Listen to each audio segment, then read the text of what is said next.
বন্ধুরা, আজ তৈরি করেছি ডিম আর বেগুন দিয়ে একটা অসাধারণ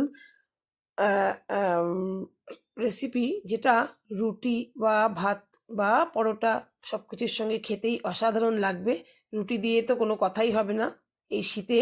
এই বেগুনের রেসিপিটা যদি রুটির সঙ্গে থাকে, দেখো তার জন্য একটা আমি বড় বেগুন নিয়ে নিয়েছি আর নিয়েছি দুটো ডিম। এই দিয়ে আমি এই রেসিপিটা তৈরি করব। চলো কিভাবে আমি তৈরি করলাম তোমরা দেখো। তোমাদের যদি রেসিপিটা ভালো লাগে তাহলে ছোট্ট একটা কমেন্ট করে আমাকে জানাতে পারো যে তোমাদের এই রেসিপিটা কেমন লাগলো। পুরো ভিডিওটা তোমরা কিন্তু অবশ্যই দেখো, তাহলে বুঝতে পারবে আমি কিভাবে এত টেস্টি রেসিপিটা, খুব অল্প সময়ও লাগে বন্ধুরা, বেশি যে সময় লাগবে তা নয়, অল্প সময়ে একটা দারুণ রেসিপি তৈরি করে নিতে পারবে তোমরা। দেখো তার জন্য কড়াইতে আমি জল বসিয়ে দিয়েছি গরমে, আর বেগুনগুলো এরকমভাবে কেটে নিয়েছি।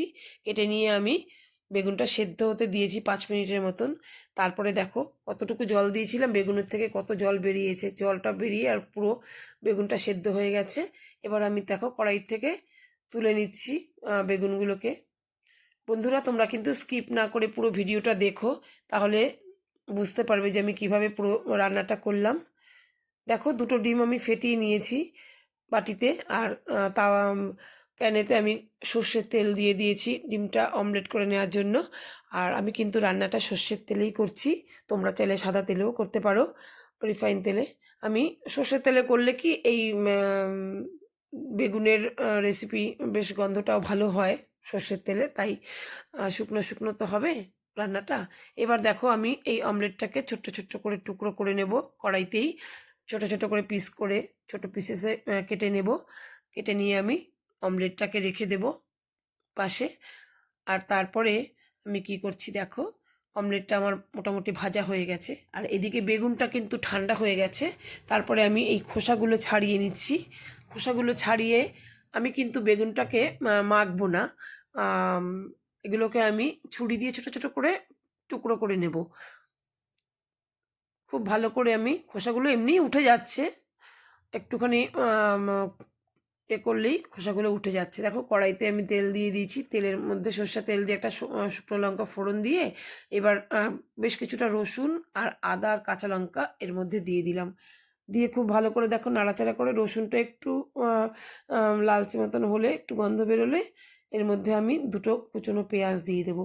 পেঁয়াজটাকেও খুব ভালো করে নেড়ে চেড়ে হালকা লালচে আমি করে নেব, একদম ডিপ ফ্রাই করার দরকার নেই। হালকা লালচে মতন যখন পেঁয়াজটা হয়ে যাবে, সেই সময় আমি দুটো টমেটো আমি কুচিয়ে রেখেছিলাম, সেই টমেটো দুটো আমি দিয়ে খুব ভালো করে নাড়াচাড়া করে টমেটোটাকে একটু রান্না করে নেব ভালোভাবে।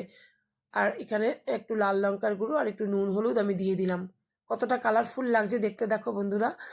তো আমি ধনে আর জিরের গুঁড়ো দেইনি, তোমরা কিন্তু চাইলে ধনে জিরের গুঁড়ো দিতে পারো 1/2 চামচ করে, যার যেরকম পরিমাণ বেগুন বুঝে তোমরা সেভাবে দিতেই পারো।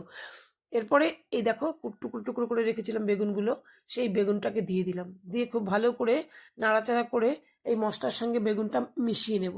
এত অসাধারণ টেস্ট হয়েছিল বন্ধুরা, তোমরা যদি এভাবে করো বুঝতে পারবে। তারপরে আমি দেখো যে অমলেটটা কুচিয়ে রেখেছিলাম ডিমের, সেই অমলেটটাকে আমি দিয়ে দিলাম ছোট ছোট করে পিস করে রাখা।